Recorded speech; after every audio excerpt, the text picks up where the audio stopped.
Pimpri Chinchwad Aditya Thackeray on Lok Sabha आणि विधानसभा निवडणूक। आमच्यासाठी राज्यात फक्त मावळ लोकसभाच नाही तर सर्वच लोकसभा आणि विधानसभा निवडणूक महत्त्वाच्या आहेत। कारण आज राज्यावर मोठ्या प्रमाणात अन्याय होत आहे। राज्यातील सर्व उद्योगधंदे राज्याबाहेर पाठवले जात आहेत। आमच्या तोंडाचे घास देखील पळवले जात आहे। उद्योग क्षेत्र, कृषी क्षेत्र कोलमंडल आहे। मुख्यमंत्री घटनाबाह्य आहे, त्यामुळे महाराष्ट्रात महाविकास आघाडी प्रत्येक सीटवर जिंकून येणं हे खूप महत्त्वाचं आहे।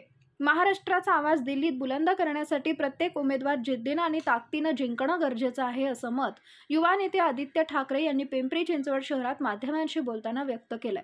आदित्य ठाकरे पुढे म्हणाले की उदय सामंत ज्या मंत्र्यांना त्यांच्या खात्याबद्दल किती जास्त माहिती आहे हे मला माहित नाही, कारण मागच्या वेळेस जेव्हा वेदांत, फॉक्सकॉन आणि टाटा एअरबस इथून जेव्हा निघून गेले ते त्यांना माहीतच नव्हतं, म्हणून मला त्यांच्यावर जास्त टीका करायची नाहीये।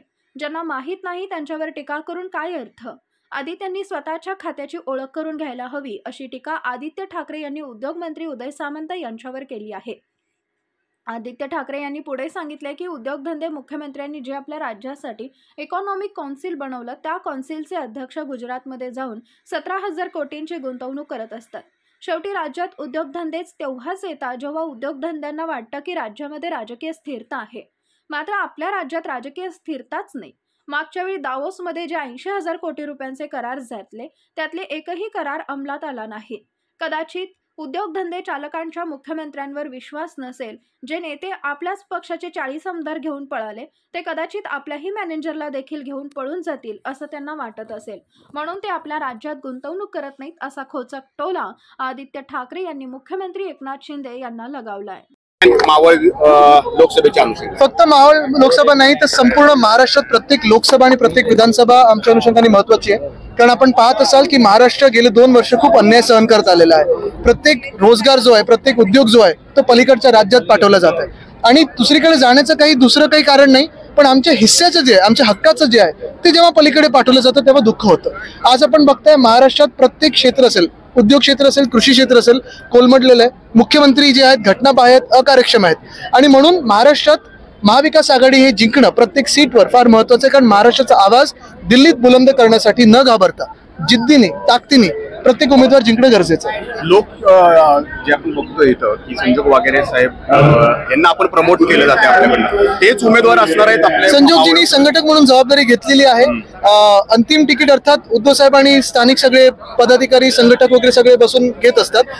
तिकीटच्या याच्यात मी जात नाही, मला तो प्रश्न विचारू नका। पण महत्वाची गोष्ट हीच आहे की आपण पाहताय की संजोगजी सोबत एक चांगली ताकद इथे जोडलेली आहे। सचिन भाऊ इथे नेहमी मेहनत करत असतात आणि सगळीच आमची पूर्ण इकडची स्थानिक टीम एक वेगळी ताकद जोडत आहे।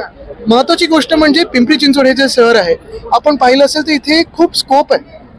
शहरीकरण वाढत चाललेलं आहे, देशभरातून लोक येत असतात आणि खरं एक महत्वाचं शहर होऊ शकतं। आमच्या काळात आपण पाहत असाल आम्ही शहरांवर जास्ती भर देत होतो, विकासासाठी शाश्वत विकास, पुढच्या 50 वर्षाचा विकास हा विचार करून झाला पाहिजे आणि म्हणून ते करतो। महाविकास आघाडीच्या काळामध्ये MOU बनावट सह्या झाल्या आणि तेच उद्योगपती आता गायब झालेत अशी टीका जी आहे तानाजी सावंत यांनी।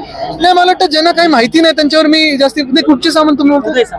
नक्की ना, दोघांमध्ये गडबड नाही ना, कारण 2 नार्वेकरांमध्ये गडबड होते कधी कधी, एक आमच्या आणि एक त्यांचे। नाही, मग महत्वाची गोष्ट हीच आहे की उद्योग मंत्र्यांना स्वतःच्या खात्याबद्दल किती माहिती मला माहित नाही, म्हणून मी जास्ती त्यांच्यावर बोलत नाही। मागच्या वेळी एअरबस टाटा जेव्हा गेलं, वेदांत, फॉक्सकॉन इथून निघून गेलं तेव्हा त्यांना काहीच माहिती नव्हती, परत ते कुठच्या फॉक्सकॉन बद्दल बोलत होते हे पण माहिती नव्हतं, म्हणून जाऊ द्या, जास्ती त्यांना टीका करायची नाहीये मला। कारण काय, ज्यांना माहिती नाही त्या बिचारांना काय बोलणार, स्वतःचं खातं अजून त्यांनी ओळखून घेतलं नाहीये। सकाळी जे देवेंद्र फडणवीसांनी फोटो ट्विट केला तो आता आपण तुम्ही मी अजून पाहिलं नाही हो मी। हो, मागच्या वेळी जे करार झालेले आहेत त्याची यादी पण मी परवा वाचून दाखवली पत्रकार परिषदेत, परत एकदा पाहिजे तर टाकतो मी। त्याच्यात अनेक असे उद्योग आहेत साधारणपणे 80,000 कोटीचे जे नुसतं करारावर आहेत, पण पुढे काही झालं नाही।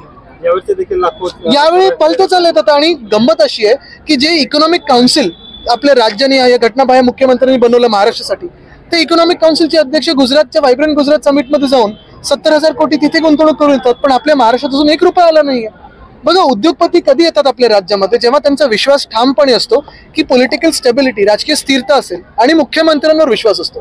काय आहे की त्यांना असं वाटायला लागले कदाचित की हे मुख्यमंत्री जसं उद्धव साहेबांकडून 40 आमदार घेऊन पळाले सगळं काही दिल्यानंतर, तसं ह्यांचे मॅनेजर पण घेऊन पळणार नाहीत ना किंवा उद्योग घेऊन पळणार नाहीत, हा अविश्वास असेल कदाचित त्यांच्यावर। पर्यावरण खातं होतं आणि आपली इंद्रायणी नदी जी अनेक दिवसांपासून दूषित होतीये, आपण ज्यावेळेला आपल्याकडे कारभार होता त्यावेळेला आपण त्यामध्ये लक्ष घातलेलं होतं. का ही इंद्रायणी नदी मूळ गोष्ट मोकळी अशी आहे ना होत की नाही? एक दोन गोष्टी आहेत, त्याच्यात सगळ्यांची सांगड घालणं गरजेचं असतं. उद्योग खातं असेल, नगर विकास खातं असेल, ग्राम विकास खातं असेल, ह्या सगळ्यांची सांगड घालून काम करणं पर्यावरण खात्याचं गरजेचं असतं.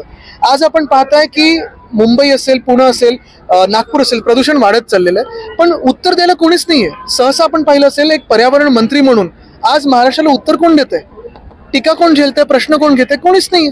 आणि मुद्दा असा येतो ना की आमच्या वेळी हे असेल पंचगंगेचा विषय होता, मुळा मोठाचा आहे, परत पुण्यामध्ये वेताळ टेकडीचा होता. सरकार गेल्यानंतरही आम्ही त्याच्यावर काम करतोय, पण जे अधिकृत तिथे काम झालं पाहिजे ते कुठेही होत नाहीये. अयोध्या को जाने के लिए आपका क्या स्टैंड रहेगा? आप हम तो कल कालाराम मंदिर जा रहे हैं और अयोध्या जल्दी हम जाएंगे, भगवान का दर्शन लेने जाएंगे. पहले भी जब भाजपा भूल गई थी तब 2018 में हम गए थे, 2019 में हम गए थे.